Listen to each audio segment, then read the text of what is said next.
Hai pemirsa, balik lagi dengan Okvid di sini tentunya di Double Pot. Nah, kali ini episode yang seru banget tentunya karena kita kedatangan sosok yang sangat aktif dalam kegiatan sosial dan bahkan ini bisa tergabung dalam lebih dari 10 ya Om. Kita langsung aja kenalan dengan beliau adalah Om Sumartono Hadinoto atau lebih akrab dipanggil Om Martono. Ini manggilnya Om aja. Iya, silakan. Tiba-tiba jadi ponakan. Apa kabar Om? Luar biasa, sehat. Sehat. Yang penting sehat. Betul dan segar setiap saat nih Om ya. Wah, luar biasa. Nah, Om Martono ini memang dikenal sebagai sosok yang aktif dalam berbagai kegiatan sosial, masyarakat dan lebih ke pelayanan masyarakat juga ya Om ya. Latar belakangnya apa itu Om? Ya. Dari mulai tahun berapa ini sudah aktif dalam Sejak kegiatan? SMA, Wah. saya sudah bergabung di organisasi saya pertama, yaitu ORARI. Organisasi Amatir Radio Indonesia. Jadi organisasi orang yang mencintai komunikasi dan elektronika. Disitulah awal saya mendapatkan banyak teman. Oke. Saya selalu sampaikan bahwa networking is everything, no networking nothing. Ya, Karena dengan banyaknya teman itu kita pasti banyak berkat. betul. Apapun yang mau kita lakukan, baik mau melakukan kegiatan sosial, mau berbisnis, saya sering sharing ke anak muda. Kalau teman kita itu 100, mau jual handphone bekas kita aja nggak gampang. Ya. Karena 100 orang mungkin sudah punya handphone semua.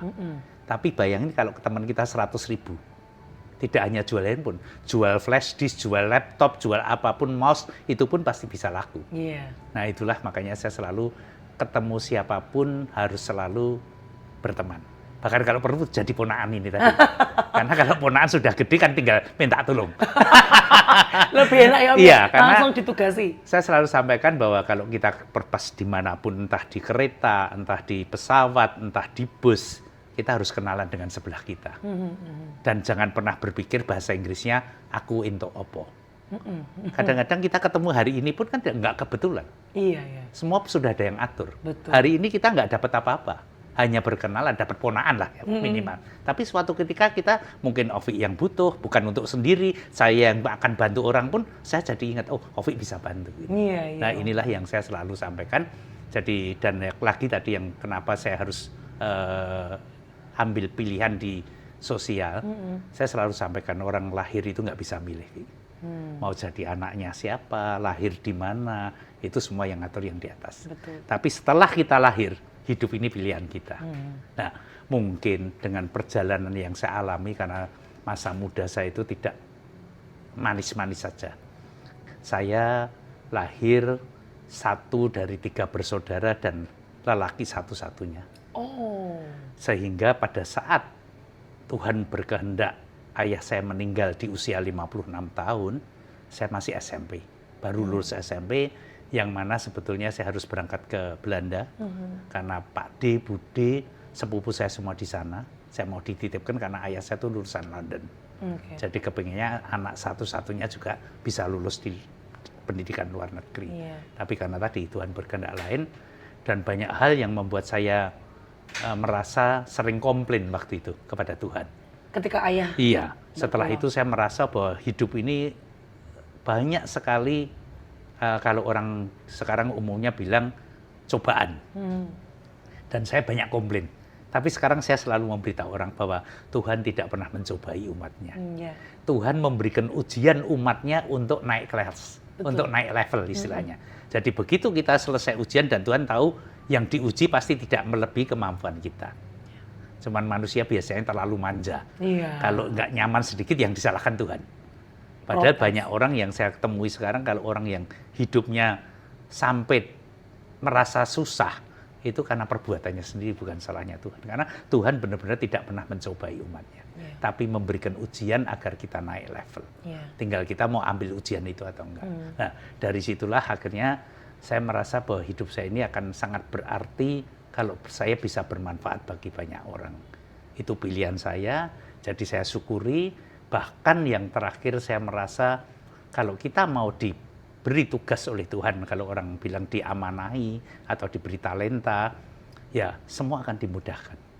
Saya ini selalu membantu banyak orang apapun, karena handphone saya standby 24 jam. Siapapun tidak kenal pun telepon, butuh darah, butuh rumah sakit, butuh ambulan, butuh mobil jenazah, apapun kalau saya bisa, saya bantu. Dan saya pasti bangun jam berapapun di telepon. Dan saya tidak pernah pilih-pilih siapa, agamanya apa, sukunya apa, pokoknya kalau saya bisa bantu, pasti saya bantu. Dan yang luar biasa yang tadi saya sampaikan, kalau kita selalu mau dipakai jadi saluran berkat, atau saluran berkah diamanai Tuhan, itu apapun dimudahkan. Karena apa yang kita bantu sebenarnya kan bukan milik kita. Milik orang tersebut yang hanya dipercayakan melalui kita. Dan itu saya merasakan saat saya ditelepon, wah saya baru mikir siapa ya di kontak handphone saya yang bisa bantu. Karena saat ini kontak handphone saya sekitar 29.000 kontak. Wow. Jadi saya baru berpikir telepon saya tutup, Ovi yang telepon saya. Karena sebetulnya yang bisa bantu Ovi. Merinding saya kalau cerita, tapi ini sering terjadi. Jadi saya bisa bersaksi karena saya mengalami itu. Jadi kalau kita mau komitmen, ikhlas dan niat baik, semuanya sudah ada yang ngatur. Hidup ini tidak ada yang kebetulan. Jadi saya sekarang merasakan sekali bahwa kalau kita mau dipakai Tuhan jadi saluran berkah, otomatis kayak pipa paralon.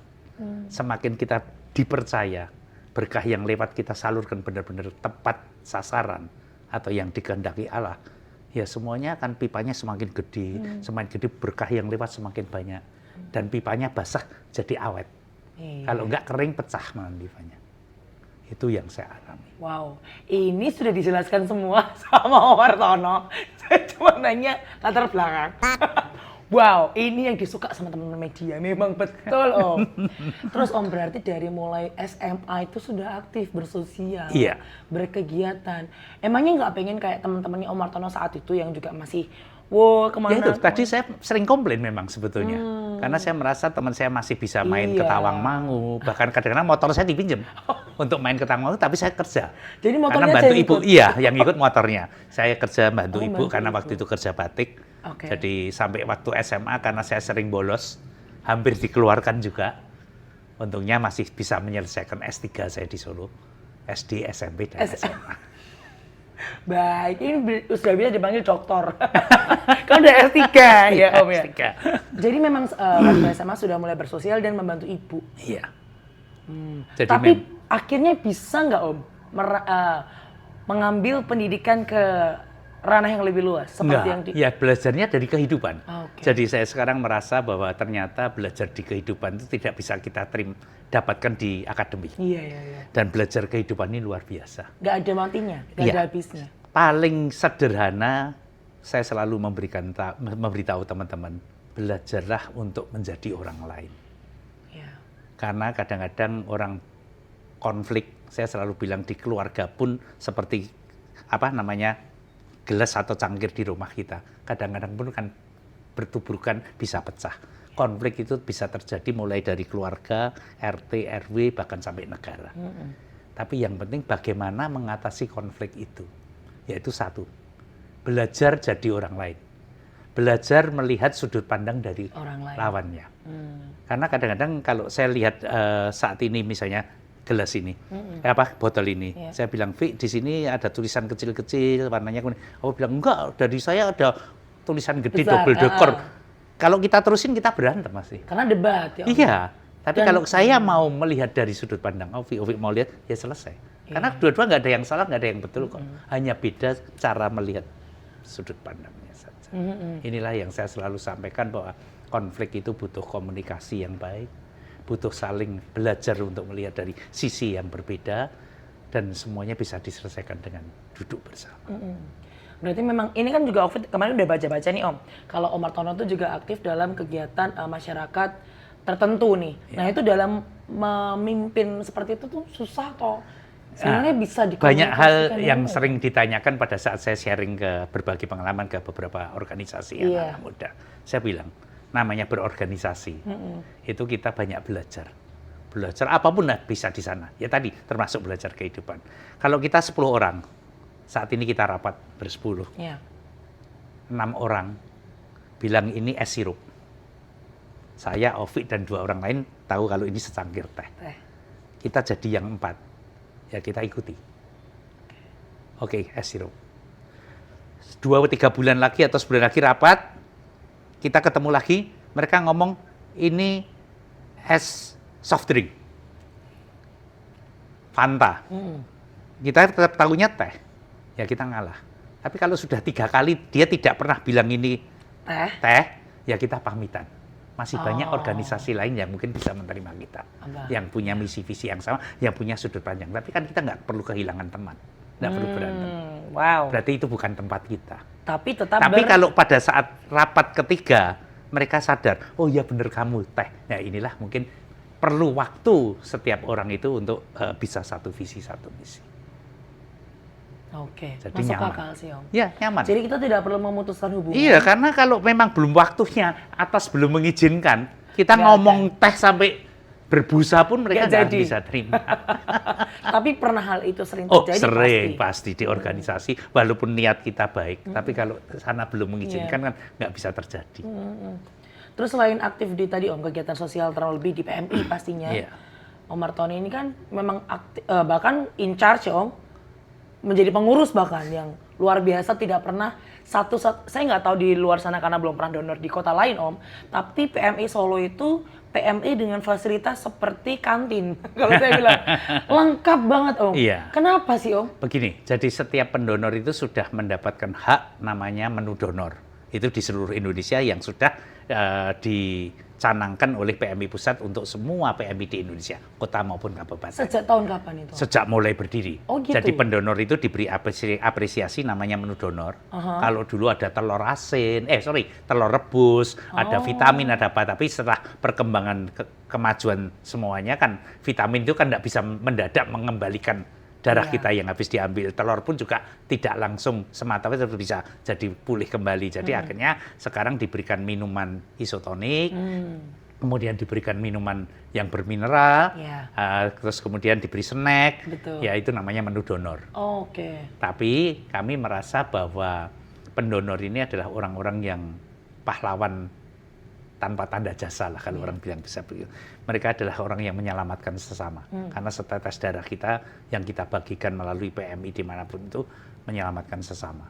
Dan itu saya pernah mengalami beberapa cerita yang luar biasa. Makanya saya begitu diajak ke PMI langsung tanpa pikir panjang bilang iya. Nah, dari situlah kami pengurus merasa bahwa pendonor-pendonor ini harus diberikan apresiasi lebih, diberikan tempat yang nyaman. Nah itulah makanya PMI Solo dengan kepengurusan setelah 4 periode ini, 20 tahun ini, kami merubah banyak hal karena ternyata PMI Solo dengan diurus orang yang selalu ingin menjadi ladang amal kita, itu bisa mendapatkan surplus di Solo. Satu-satunya PMI yang saat ini tidak memanfaatkan APBD dan tidak ada bulan dana. Sama sekali? Iya, satu-satunya di Indonesia. Bisa mandiri dan bisa surplus. Nah, surplusnya kami kembalikan untuk kegiatan-kegiatan yang mungkin dibutuhkan oleh masyarakat Solo, termasuk untuk pendonor. Karena kami merasa bahwa pendonor inilah yang banyak berbuat untuk masyarakat kami, hanya salurannya tadi. Iya, betul-betul. Itulah yang kami dan lakukan. Sepertinya ada layanan gratis, banyak banget ya Om, kayak ambulan segala ambulan macam. Gratis 24 jam, tidak hanya driver tapi dengan paramedis agar yang bantu tidak mencelakai. Karena kadang-kadang kalau kita lihat di jalan, orang bahasa Jawanya kemudu-mudu mau bantu, diangkat naikkan pickup itu bisa mencelakai pasien. Kemudian kami punya Gria PMI Peduli. Jadi orang yang kena gangguan jiwa, ODGJ, kami tampung hingga sembuh. Setiap lebaran nanti ada acara pulang ke rumah ibunda, bagi mereka yang sudah sehat, sudah ingat kembali. Kemudian kami punya Gria Lansia Bahagia, bagi mereka yang terlantar. Kami punya dompet kemanusiaan, di mana kalau ada orang butuh sesuatu yang tidak tercover BPJS, kursi roda, tripod, krek, ataupun tongkat, itu bisa minta ke PMI dengan melalui teknisnya tetap kita survei, prosedurnya kita survei. Kemudian kami punya beberapa layanan klinik, baik klinik yang Pratama BPJS, klinik kandungan, klinik gigi, kemudian terakhir kami buka spa bayi. Karena kami waktu ngobrol dengan Pak Wali, ternyata saat ini lagi isu stunting di Solo. Bagi bayi-bayi stunting ini dengan di spa, mereka pertumbuhan ototnya lebih baik. Maka kami sekarang membuka spa, dan tahun kemarin karena belum ada anggaran APBD untuk yang mereka perlu disepa, kami berikan gratis di Kecamatan Jebres di sekitar PMI melalui Pemkot, tapi ini sekarang sudah ada anggarannya, jadi bisa sepa ke PMI. Terus kemudian banyak lagi yang karena kami ini di PMI selain punya 10.000 relawan, mulai dari SD, SMP, SMA itu namanya PMR, Palang Merah Remaja, ya. Mula, Madya, dan Wira. Kemudian anak-anak, adik-adik kita mahasiswa-mahasiswi itu namanya KSR, Korps Sukarelawan, dan TSR. Nah, TSR ini kami punya sibat, siaga bencana berbasis masyarakat, di mana setiap kelurahan sekitar 20-30 plus minus orang-orang yang mau berbagi, mau melayani lingkungannya, mereka bisa terdaftar di sibat. Kami kasih pembekalan, kami kasih peralatan dapur umum, karena bencana itu kan tidak harus banjir saja. Bencana itu macam-macam. Jadi kalau ada apa-apa, sekarang kami jadi nyaman. Tidak perlu mengirim orang assessment ke lokasi. Mereka sudah tahu di lokasi, mereka sudah memberi kami masukan butuhnya apa, kami tinggal kirimkan, mau kesehatan, mau kan natura, mau bikin dapur umum, semuanya bisa langsung jalan. Karena sama petugas-petugas yang tersebar tadi ya. Iya, ya. ini luar biasa. Dan masyarakat ternyata juga merespon itu dengan sukarela. Iya, jadi mereka memang orang-orang yang punya panggilan untuk bisa berbagi dan melayani sesama. Tapi kan Om Marton ini juga tidak hanya berkegiatan sosial, pebisnis juga. Terus gimana Om? Maksudnya ngurus bisnis, kita semua tahu bahwa tidak bisa nih kita tutup mata dengan bisnis. Semua sudah ada yang ngatur. Jadi saya menikah usia 30 tahun, kemudian saya mulai bisnis, waktu itu menggantikan punya teman yang mau ke luar negeri di bidang aplikasi, aluminium, gypsum, interior material. Saya bekerja sekitar 10 tahun, setelah itu saya langsung pensiun. Dan bisnis dilanjutkan mantan pacar. Alias? Bu Martono. Sampai putri saya satu-satunya selesai kuliah, menikah, sekarang dilanjutkan putri dan menantu saya. Jadi saya selalu sampaikan pada teman-teman, kalau kita mau berbagi dengan 3 kunci tadi, ikhlas, komitmen, niat baik. Kadang-kadang saya selalu menceritakan soal niat baik. Orang yang berniat baik itu hasilnya belum tentu baik. Karena baik saya dan baiknya Ovi kan berbeda. Mungkin berbeda ya. Misalnya Ovi kan juga baru tadi cerita baru belajar minum kopi. Iya. Sebelum minum kopi kan kalau Ovi main ke kantor-kantor saya di PMS, di PMI, di kantor rumah, pasti ada mesin kopi. Karena saya sudah belajar minum kopi agak lama. Dengan melihat di Google bahwa ternyata manfaat minum kopi bagus. Ovi mungkin karena baru kenal dan jadi ponakan pertama sungkan. Pasti diminum. Iya. Tapi setelah itu bisa mules. Karena nggak tahan. Iya. Tapi yang penting kan niat saya baik. Saya memperkenalkan kopi karena manfaatnya besar. Bukan saya, minum kopi terus tak kasih sianida. Itu kan nggak boleh. Nanti masuk TV lagi loh. Iya. Jadi kalau kita berniat baik, walaupun belum tentu baik, tapi yang saya alami, menanam sebutir padi pun, alam itu tidak bisa merubah. Tumbuhnya pasti padi. Pasti. Walaupun ada rumputnya, ada ilalangnya, atau mungkin dijarah orang, tapi tetap padi. Maka tanamlah padi sebanyak mungkin. Jangan pernah menanam ilalang, karena kalau menanam ilalang ya tumbuhnya ilalang. Yang bisa menanam buah semangka berdaun sirih itu cuma Bruli Marantika almarhum. Atau menanam ilalang jadi padi itu Deddy Kobuser. Tapi kalau alam dan Tuhan tidak pernah merubah itu, kecuali untuk mujizat. Dan yang saya alami sebutir padi dengan komitmen, ikhlas dan niat baik, saya mendapatkan nasi goreng, ayam goreng, bahkan telur mata sapi. Jadi lengkap dengan lauk-lauknya. Iya, malah. karena perhitungan di atas beda dengan di sini. Yes, betul. Dan sekarang di atas pun sudah HET-nya tinggi. Instan, sudah tidak perlu nunggu lah pakai lama. Betul. Itu yang saya alami. Jadi memang semuanya itu ada porsinya masing-masing. Ya. Jadi nggak pernah ada tuh Om ketakutan kayak kalau misalnya ini aku tak urus bisnis tapi aku juga kesana. Enggak, semuanya sudah ada yang ngatur. Bahkan saya ini yang dulunya selalu komplain kepada Allah. Awalnya, iya, awal-awal setelah itu. saya menjalin semuanya, saya sekarang selalu bersyukur. Ada maksudnya. Iya. Saya kalau waktu itu saya ketemu seorang pengusaha luar biasa, Pak Jim Sriati, main ke rumah. Kita sesama usia, waktu itu saya usia 60-an 5. Yang ditanya kan cuma 2 hal. Minum vitamin apa? Cucunya berapa? Kalau se-Covid mesti tanyanya baru anaknya berapa, anaknya atau mungkin kerjaannya apa. Kalau kita yang sepuh-sepuh tanyaannya yang mana itu? Vitamin sama cucu. Template ya. Iya. Waktu itu jawabnya Pak James ke saya satu, saya masih ingat. Wah, cucu saya masih di Amerika waktu itu. Saya langsung bersyukur pada Tuhan. Tuhan terima kasih. Karena Pak James ke rumah saya sudah dikawal patwal, mendaratnya pun pakai jet pribadi. Cucunya dimanapun kan tinggal naik jet pribadi. Iya. Kalau saya cucu di Jakarta misalnya, gitu aja kan mau berangkat mesti mikir. Siap enggak tubuhnya, sehatnya cukup enggak, capeknya siap enggak, terus mesti pesen tiket, mesti apa kan persiapannya butuh waktu. Jadi cucu saya walaupun tidak semua orang butuh cucunya di rumah jadi satu, menantunya jadi satu, tapi buat saya itu suatu karunia. Saya langsung bersyukur, Tuhan terima kasih. Banyak hal sebetulnya. Dan sebetulnya orang hidup ini tujuannya apa, saya pernah ditanya pada saat saya habis kerusuhan Mei. Ya. Karena saya mengalami banyak hal, rumah saya juga dijarah. Wah. Dan waktu itu dimarahi banyak orang, karena sebelumnya kita minta banyak donasi untuk situasi keadaan Indonesia yang lagi kurang baik, ekonominya kita bikin pasar murah, jadi pada kerusuhan saya dimarahin orang, sudah nyumbang kok kerusuhan itu, dipikir asuransi, ya, karena emosi sesaat. Iya, nah, waktu itu dia merasakan sekali banyak belajar bahwa ternyata di kehidupan ini memang terus harus melakukan hal yang baik. Walaupun ya tadi, hal yang baik pun belum tentu hasilnya baik. Kadang-kadang kita masih dimarahi orang, masih apa, tapi ya teruslah kita selalu berbuat baik.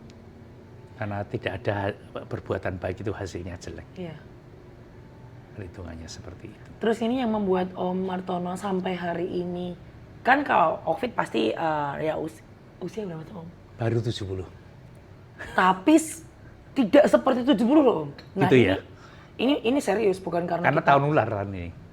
Terus kenapa tuh? Ngelungsungi ya? Bisa aja. Aku udah serius lagi nanggapinya. Oh, mungkin rahasia mudanya itu. Enggak, jadi kalau saya berarti, iya betul. Humor Orang kalau gitu setiap ya. hari bersyukur, itu selalu bahagia. Dan bersyukur itu butuhnya cuma dua hal. Apa tuh Om? Satu, syukurilah apapun yang Tuhan telah siapkan buat kita. Karena orang itu biasanya tidak belajar bersyukur sehingga kepengennya lebih tinggi daripada kebutuhannya. Itu yang membuat kita susah. Iya. Apalagi kalau kita membanding-bandingkan. Saya sampai cerita, seseorang yang sangat terberkati, punya rumah di Tangmangu, berangkatnya pun naik mobil ya paling mewah. Kita mungkin harus naik kendaraan umum, naik bis, di sana sewa. Tapi kalau kita bisa menikmati tidurnya nyaman, merasakan keindahan alam, suasana pun sama aja hasilnya. Kan tidak ada bedanya. Iya. Nah, kadang-kadang orang merasa keinginan lebih tinggi daripada kebutuhan. Nah, itu membuat kita tidak bisa bersyukur. Karena sebenarnya apalagi kita kalau butuh. kepengin jadi orang lain. Rumput tetangga lebih hijau, tapi Iya. plastik. Betul, Ya, imitasi. itu ya, yang Om. sering terjadi. Jadi kalau kita bilang hidup susah, yang tadi saya pernah ngomong tadi, saya sampaikan di awal. Hidup susah itu karena diri sendiri, kepengen jadi orang lain. Kalau mau mensyukuri, kemarin saya baca di TikTok atau di video pendek, ya, semacam cerita. Iya. Kalau kita bilang kerja keras membuat kita kaya, semua pekerja keras termasuk bapak pengemudi beca itu pasti kaya raya. Tapi kalau soal bicara bahagia, bapak pengemudi beca itu lebih bahagia dari kita. Percaya nggak? Coba kali kalau ada becak di depan double decker aja malam lewat atau sore, dia tidur di becak dengan nyamannya dan mimpi indah. Kita kadang-kadang sudah semua makan aja bingung mau milih apa di double decker, nggak bisa tidur. Karena kepinginnya lebih besar daripada kebutuhannya. Jadi itu prinsipnya Om. Iya. Dan itu juga pasti ditanamkan ke keluarga. Iya, semuanya selalu saya kasih contoh. Bahwa hidup ini cuma satu, bahagia. Tapi ada nggak sih Om, mimpi yang mungkin Om Martono saat ini tuh masih kayak ingin gitu? Sesuatu. Gini, saya cuma harapan. mimpinya cuma satu. Dulu waktu masih muda, kepengin punya pabrik. Makanya saya jadi banyak belajar karena itu. Ternyata saya nggak punya pabrik ya bahagia. Satu. Kedua, saya berpikir dulu, wah saya harus punya foundation atau yayasan sendiri untuk bisa berbagi banyak. Ternyata enggak. Saya sekarang dipercaya ikut gabung 10 yayasan semuanya bisa berbagi dan macam-macam. Dan lebih banyak Lebih banyak. Kalau saya punya sendiri malah bingung malah. Iya, harus ngurus fokus. Ngurus kan? fokus dan harus mencarikan dana untuk bisa dibagikan. Iya, Sekarang kan enggak. Semuanya sudah lewat salurannya masing-masing. Betul. Jadi ternyata ya tadi, pokoknya niat baik, komitmen, ikhlas itu penting sekali di dalam kehidupan. Dan tadi, bersyukur dengan semua berkat yang sudah disiapkan Tuhan dan tidak kepingin jadi orang lain. Selesai. Dan memandang dan belajar melihat situasi dari sudut pandang orang lain juga. Mimpi saya sekarang cuman saya tetap sampai saatnya saya harus dipanggil Tuhan. Saya masih harus belajar agar saya bisa ikhlas meninggalkan semuanya ini. Karena semua yang ada di dunia ini kan cuma titipan. Orang Jawa bilang nyawa cuma gaduan, bondo cuma titipan, pangkat derajat cuma sampiran. Jadi apapun itu tidak ada yang kekal.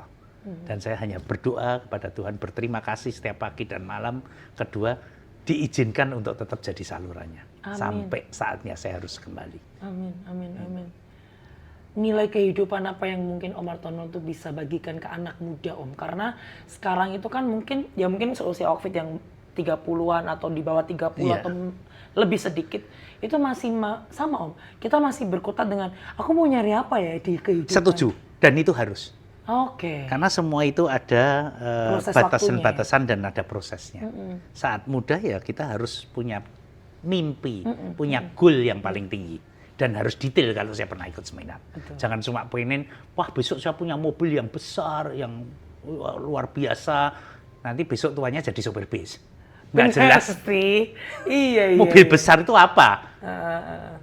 Mau baby band yang station atau apa harus jelas warnanya apa, kalau perlu sampai bannya, sampai peleknya, supaya keinginan kita tuh terwujudnya jelas. Iya. Kalau enggak bisa salah. Salah tafsir ya Om? Iya, salah tafsir. Yang di atas ngabulinnya bisa keliru. Kan kamu mintanya yang besar. Cuman tadi kembali, saya pernah ketemu seseorang bijak. Saya dulu waktu remaja yang tadi saya ceritakan, jadi otomatis saya harus banyak belajar dengan guru-guru spiritual saya waktu itu. Banyak sekali saya banyak belajar. Salah satunya adalah orang keraton. Dia bilang, Martono, hidup ini dua hal penting. Satu, tadi, hidup itu harus pakai timbangan. Yang kedua, pakai takaran. Timbangan itu harus balance. Tidak boleh terlalu dan tidak boleh kurang. Semua sudah balance. Makan pun ya harus balance, keinginan dengan kebutuhan ya balance, semuanya harus balance. Kalau kita balance, kalau kita mau nyakiti orang pun juga harus balance. Kalau saya diperbuat seperti itu, kita sakit nggak? Iya, betul. Nah, jadi otomatis semuanya nyaman. Tidak ekstrim. Iya. Kedua, takaran. Orang hidup itu semua punya takaran. Ovik mungkin punya botol ini. Saya mungkin punya cangkir ini. Dan ini adalah diatur sama yang di atas. Kita wajibnya adalah bekerja karena di dunia tidak ada yang gratis, Vi. Setuju. Iya kan? Iya. Kalau mau membuktikan yang paling ekstrim, Allah atau Tuhan, saya tak hari ini tidak bernapas setengah jam. Ya kita tasyah semua. Kita layat. Nggak cuma setengah jam, tak kasih 12. Ya, selesai. Semua harus dibayar harganya. Ini pun kalau kita nanti sampai selesai kita lihat aja, ya nggak ada manfaatnya. Berarti ya harus mesti diminum. diangkat dan diminum. Betul. Baru jadi energi. Iya. Jadi semuanya kan harus bayar harganya. Sudah disiapkan Tuhan, tapi ini semua rahasia alam.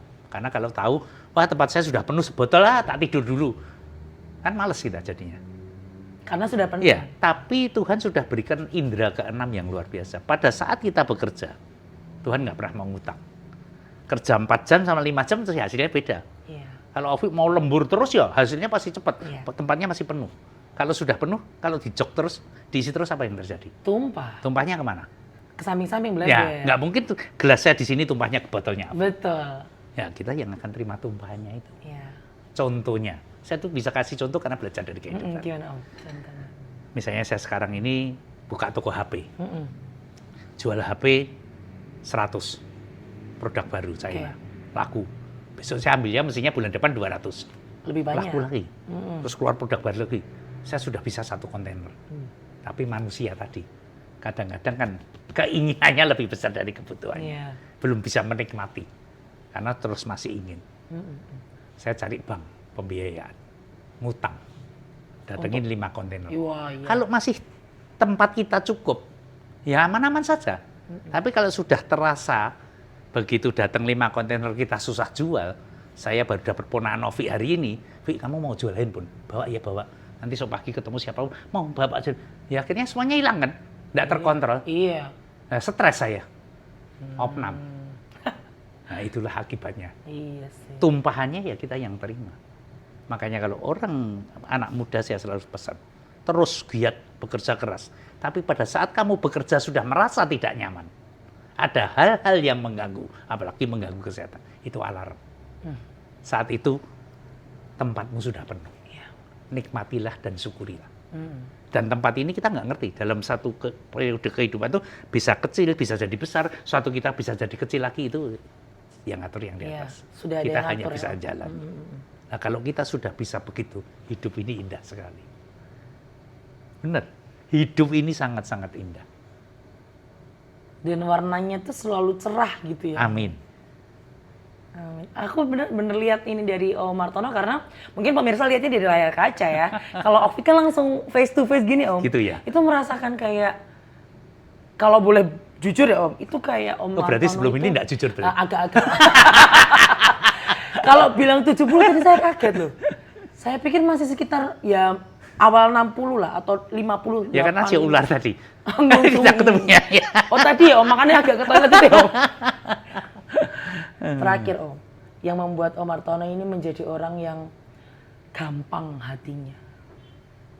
Kan kalau bahagia harus gampang hatinya dulu. Iya. Cara masuk ke sananya Ya dulu. tadi, kita harus mulai belajar berbagi itu tidak harus nunggu waktu. Kan kadang ada orang gini Om, aku pengen jadi kaya deh biar bisa berbagi. Iya, saya selalu sampaikan, mau, mampu, dan meluangkan waktu. Mau aja banyak orang mau, mampu banyak orang yang lebih mampu. Tapi kalau nggak bisa meluangkan waktu, sebulan sekali, rapat sekali aja nggak bisa. Nanti kalau kerjaan lagi sepi, wah lagi sepi saya tak konsentrasi. Nanti kalau diberkati lagi rame sayang ditinggal rapat. Lah mau kapan? Berbagi itu tidak harus nunggu usia, tidak harus nunggu bagaimana keadaan ekonomi kita. Saya waktu muda SMA, sudah berbagi di Ori, saya jadi supir ambulan. Orari waktu itu bisa mewujudkan sebuah ambulan yang sekarang jadi amatir radio, emergency service. Tidak untuk ngangkut pasien, tapi waktu itu masih ngangkut, saya jadi sopirnya. Orang muda kemarin pun saya baca di WhatsApp seperti yang saya selalu sampaikan. Orang muda itu berbagi apa? Tenaga. Iya. Kalau pengalaman belum, uang sangune pas-pasan. Jadi ya tenaga, entengan bau kalau orang bilang. Itu sudah luar biasa. Kalau usia saya sekarang, berbaginya pengalaman seperti ini. Ke Ovi, keponakannya ya baginya pengalaman. Berbagi uang mau sudah pensiun, terbatas. Tenaga sekarang juga sudah tidak seperti waktu muda. Nah, orang yang sebetulnya banyak bisa berbuat adalah entrepreneur muda. Pada saat kita masih aktif bekerja, jaringannya masih kuat, tenaga masih oke, pengalaman walaupun tidak seperti yang tua juga sudah banyak. Networking-nya itu yang penting. Tapi kalau bilang, wah lah ini lagi sepi, wah lah ini baru ramai kerjaan, lah mau kapan?